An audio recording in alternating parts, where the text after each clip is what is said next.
সুপ্রিয় দর্শক, আসসালামু আলাইকুম। এআর ফুডে আপনাদের সবাইকে স্বাগত। আশা করছি আপনারা সবাই অনেক অনেক ভালো আছেন। আজকে আমি আবারও চলে এসেছি নতুন একটি ভিডিও নিয়ে। আর আজকে আমি তৈরি করছি একেবারে সিম্পল চিকেন পুরি। তো আশা করছি পুরো ভিডিওটা আপনারা দেখবেন।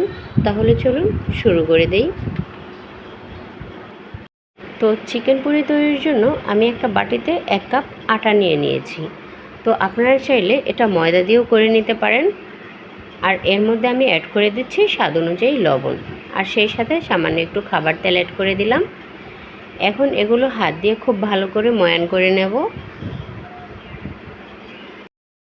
ময়ানটা যত ভালোভাবে করে নেওয়া যায় এর ডোটাও কিন্তু ততটাই পারফেক্ট হয়। তো আমি এখানে খুব সুন্দর করে ময়ানটা করে নিচ্ছি। তো আমার ময়ান করা হয়ে এসছে। এখন এর মধ্যে আমি রুম টেম্পারেচারে থাকা নর্মাল পানি অ্যাড করে দিচ্ছি। পানিটা আমি দেখে দেখে দিচ্ছি, কারণ একবারে দিলে বেশিটা নরম হয়ে গেলে ডোটা আবার পারফেক্ট হবে না। তো সেজন্য আমি পানিটা দেখে দেখে দিচ্ছি। তো এভাবে আমি খুব সুন্দর করে একটা সফট ডো তৈরি করে নিচ্ছি।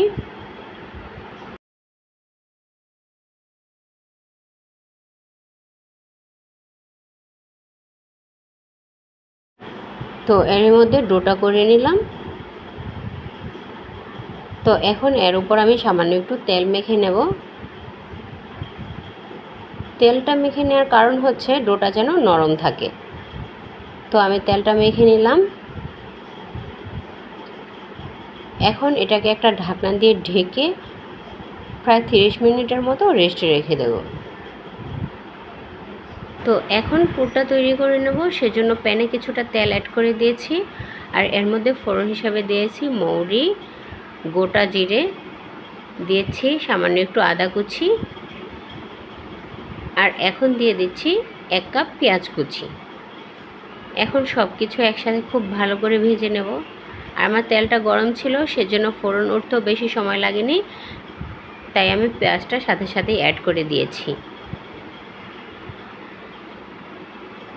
তো এগুলো নরম হয়ে এসছে। এখন এর মধ্যে আমি মশলা অ্যাড করে দিচ্ছি।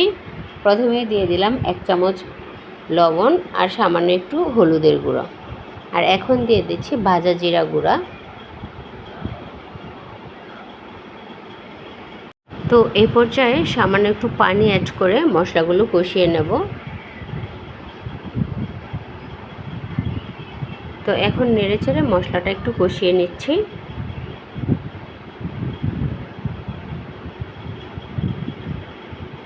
যারা ঝাল পছন্দ করেন তারা এখানে চিলি ফ্লেক্স অথবা মরিচের গুঁড়ো অ্যাড করতে পারেন। তো এ পর্যায়ে আমি চিকেনটা অ্যাড করে দিচ্ছি। আর এই চিকেনটা আমি আগে থেকে সিদ্ধ করে হাত দিয়ে এভাবে ঝুরি করে নিয়েছি। তো আপনারা চাইলে এখানে কাঁচা চিকেনটাও কিমা করে দিতে পারেন। তো এখন চিকেনটাকে মশলার সাথে ভালো করে নেড়েচেড়ে মিশিয়ে নিচ্ছি। তো মেশানো হয়ে গেলে এটা আমি কিছুক্ষণ রান্না করে নেব। তো এভাবে কিছুক্ষণ রান্না করার পর এখানে আমি অ্যাড করে দিচ্ছি 2টা কাঁচামরিচ কুচি, সেই সাথে সামান্য একটু ধনেপাতা কুচি অ্যাড করে দিয়েছি। এখন আবারও সব কিছু একসাথে ভালো করে নেড়েচেড়ে মিশিয়ে নেব। আর এভাবে মিশিয়ে আমি আবারও এগুলো কিছুক্ষণ রান্না করে নেব। তো কিছুক্ষণ রান্না করে নেওয়ার পর আমার এই পুরটা পুরোপুরি রেডি হয়ে গেছে। এখন এটাকে আমি প্যান থেকে উঠিয়ে ঠান্ডা করে কিমা করে নেব।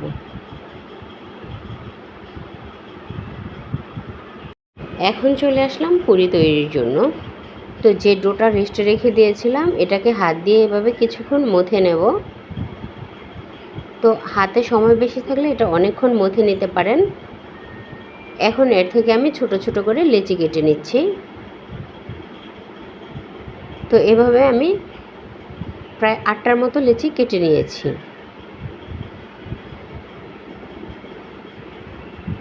এখন এখান থেকে একটা লেচি নিয়ে এভাবে হাত দিয়ে গোল করে নিচ্ছি। তারপর এটাকে বুড়ো আঙ্গুল দিয়ে এভাবে বাটির মতো একটা শেপ দিয়ে দিচ্ছি। আর এখানে আমি কিমাটা অ্যাড করব। তো যে চিকেনটা আমি ভেজে রেখেছিলাম সেটাকে আমি ব্লেন্ডারে এভাবে কিমা করে নিয়েছি। এখন এর মধ্যে আমি কিছুটা কিমা অ্যাড করে দিচ্ছি। এই পর্যায়ে আমি এর মুখটা খুব ভালো করে সিল করে দেব। তো মুখটা খুব ভালো করে সিল করে দিতে হবে, তা না হলে কিমাটা কিন্তু বেরিয়ে যাবে। তো এভাবে সিল করে আমি আবারও হাত দিয়ে গোল করে নিচ্ছি।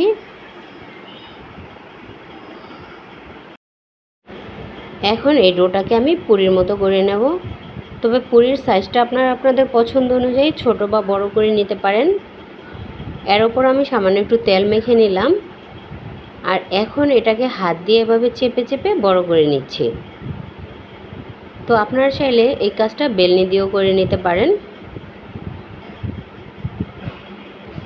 তো এভাবে চেপে চেপে আমি বড় করে নিলাম। তো এভাবে আমি সবগুলো পুরি এক এক করে করে নেব। তো এখন এগুলো তেলে ভেজে নিচ্ছি। তো এখানে প্যানে কিছুটা তেল গরম করে নিয়েছি। তো এখন চেক করে নেব তেলটা গরম হয়েছে কি না।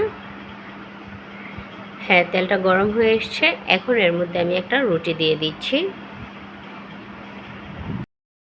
তো কিছুক্ষণ পর এটা ফুলতে শুরু করবে, আর যখন এটা ফুলে উঠবে তখন একটা ছাঁকনি দিয়ে এটাকে উপর থেকে হালকা একটু চাপ দিতে হবে, তাহলে এটা আরও ফুলতে শুরু করবে। তো মাশাআল্লাহ আমার পুরিটা খুব সুন্দর ফুলেছে। এখন এটাকে আমি উল্টে দিচ্ছি। তো এভাবে নেড়ে ছেড়ে উল্টে পাল্টে পুরিটাকে আমি খুব সুন্দর করে ভেজে নিচ্ছি।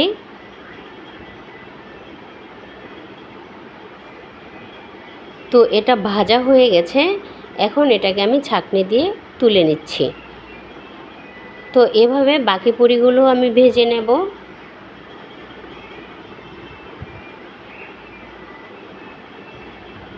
তো আমার সবগুলো পুরি ভাজা হয়ে গেছে। তো এই চিকেন পুরি আপনারা চাইলে সস অথবা সালাদ দিয়ে পরিবেশন করতে পারেন। তো বিকেলে চায়ের আড্ডায় এই পুরিটা কিন্তু বেশ জমে যায়। তো আশা করছি আমার এই ভিডিওটি আপনাদের ভালো লেগেছে। ভালো লাগলে অবশ্যই আমার চ্যানেলটি সাবস্ক্রাইব করে দিবেন, সেই সাথে লাইক করে পাশে থাকা বেল বাটনটি ক্লিক করে দিবেন। আর যারা ফেসবুক থেকে দেখছেন তারা অবশ্যই আমার পেজটি ফলো দিয়ে রাখবেন। তো আজ এ পর্যন্তই। সবাই ভালো থাকবেন। আল্লাহ হাফেজ।